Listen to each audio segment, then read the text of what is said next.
নমস্কার বন্ধুরা, আশা করি বন্ধুরা আপনারা সবাই খুব ভালো আছেন। আমিও খুব ভালো আছি। আজকে আপনাদের সবার জন্য একটা হেলদি ব্রেকফাস্টের রেসিপি নিয়ে এসেছি। এটা বাচ্চাদের টিফিন বক্সের জন্য দারুণ রেসিপি, নরম তুলতুলে। পুরো রেসিপিটা দেখলে পরেই বুঝতে পারবেন। মমস কিচেনে সবাইকে অনেক অনেক স্বাগত জানাচ্ছি। পুরো ভিডিওটা দেখতে থাকুন, আশা করি আপনাদের সবার ভালো লাগবে। সবার জন্য ছোট্ট ছোট্ট টিপস অ্যান্ড ট্রিক্স আছে অবশ্যই। এই নরম তুলতুলে ব্রেকফাস্টের রেসিপিটা যদি আপনাদের ভালো লেগে থাকে তাহলে অবশ্যই পাশে থাকার অনুরোধ রইল। দেখুন, একদম নরম তুলতুলে। আশা করি আপনাদের ভালো লাগবে। ভালো লাগলে একটা লাইক কমেন্ট করে উৎসাহিত করার অনুরোধ রইল। চলুন এবার রেসিপিটা শুরু করি। এই রেসিপির জন্য প্রথমেই এক বাটি পরিষ্কার চিড়া নিয়ে নিয়েছি। আমরা তো ছোটোবেলায় দুধ দিয়ে, চিড়া দিয়ে, কলা দিয়ে, আম দিয়ে নানাভাবে চিড়াটা খেতাম। আজকাল তো বাচ্চারা এইসব খেতেই চায় না। এবার চিড়াটাকে খুব ভালো করে ধুয়ে পরিষ্কার করে নেব। এমনিতেই পরিষ্কার চিড়াটা খুব তাড়াতাড়ি ধুয়ে একটা বাটিতে উঠে রাখতে লাগবে, নাহলে চিড়াটা একদম গলে যাবে।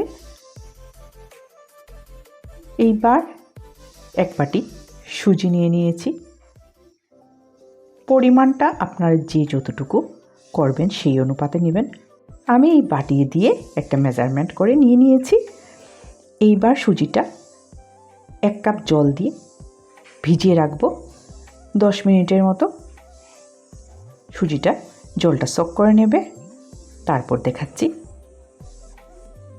দেখুন, সুজিটা ভিজে গেছে ভালো করে, একটু ফুলেও গেছে। এইবার ধুয়ে রাখা চিড়াটা এর মধ্যে দিয়ে দিচ্ছি। একদম হেলদি ব্রেকফাস্ট, এটাতে কোনো ময়দা ব্যবহার করছি না। এইবার এখানে দেখুন আটা নিয়ে নিয়েছি, প্যাকেটের আটা। আমি আশীর্বাদের আটা নিয়েছি, আপনারা যে কোনো আটা নিয়ে নিতে পারেন। এবার ভালো করে মিক্স করে নিচ্ছি। রোজ দিন আটা মেখে রুটি বানাতে ভালো লাগে না, আর ঘি তেল সবসময়ও ভালো লাগে না।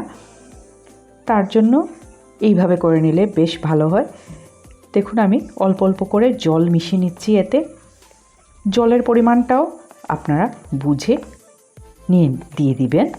জলটা এইভাবে বুঝে বুঝে মিশাতে লাগবে, যাতে খুব বেশি না হয়ে যায়। খুব ভালো করে এইবার মিক্স করে নিচ্ছি। এইবার এতে লবণ 1 চামচ, চিনি 1 চামচ দিয়ে দিলাম। আবারও মিশিয়ে নিয়েছি। এইবার এতে গ্রেট করে রাখা গাজর দিয়ে দিয়েছি, আর একটু বিনস দিয়ে দিলাম, পেঁয়াজ কুচি, রসুন কুচি, কাঁচা লঙ্কা কুচি, হলুদ গুঁড়ো, ভাজা মশলা, চাট মশলা দিয়ে খুব ভালো করে মিশিয়ে নিলাম সব ইনগ্রিডিয়েন্টস। এইবার এক টুকরো লেবুর রস দিয়ে দিয়েছি। এইবার একটুখানি কারি পাতা দিয়ে দিলাম। এটা ফ্রেশ কারি পাতা, আমি একটু শুকনো খোলায় ভেজে রেখে দিয়েছিলাম। এইবার এতে একটু কালো লবণ দিয়ে দিয়েছি।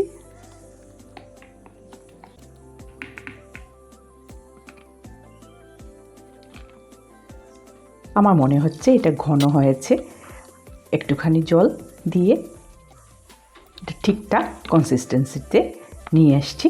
দেখুন, এইরকম হবে এর ঘনত্বটা।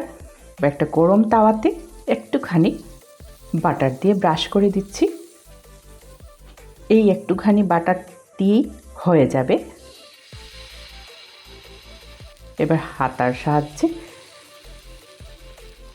যেরকম আমরা পাটিসাপটা বানাই সেইভাবেই একে একে এইভাবে করে নেব। সবাইকে অনেক অনেক ধন্যবাদ। পাশে থাকার জন্য, ভিডিওটা দেখার জন্য। কভার করে দিয়েছি 2-3 মিনিটের জন্য, যাতে সবজিগুলো সিদ্ধ হয়ে যায়। দেখুন এইরকম হাতে চিটচিট লাগছে না? এবার উল্টে দিলাম। রোজ রোজ কি বানাবো সব মাদের একটা ব্যাপার থাকে। রেডি হয়ে গেছে, একটা প্লেটে নামিয়ে নিলাম। একইভাবে নেক্সটটা করে নেব। আশা করি বন্ধুরা আপনাদের এই সাধারণ রেসিপিটা ভালো লেগেছে। এটা সাধারণ হলেও অসাধারণ, কেন কি অনেকেই চিড়া খেতে চায় না, তো এইভাবে করে দিলে ভালো লাগে। চিড়ার পোলাও পোহা করেই থাকি আমরা, এটা একটু ভিন্ন স্বাদের।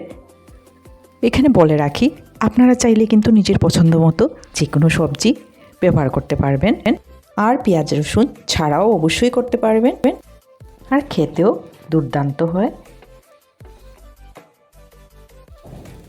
সবগুলা রেডি হয়ে গেছে, সসের সাহায্যে সার্ভ করে দিলাম। একটুখানি পেঁয়াজও দিয়ে দিচ্ছি। একদম ইজি রেসিপি, ঝটপট করে নেওয়া যায়। আশা করি বন্ধুরা আপনাদের সবার ভালো লেগেছে। সবাই খুব খুব ভালো থাকবেন, সুস্থ থাকবেন, আর এইরকম ভিডিও পেতে আমার চ্যানেলটাকে সাবস্ক্রাইব করার অনুরোধ রইল। বন্ধুরা আজকের ভিডিওটা এই পর্যন্তই। আবার একটা খুব ভালো রান্না নিয়ে আপনাদের সাথে খুব তাড়াতাড়ি দেখা হবে। সবাইকে অনেক অনেক ধন্যবাদ জানিয়ে ভিডিওটা এখানেই শেষ করছি।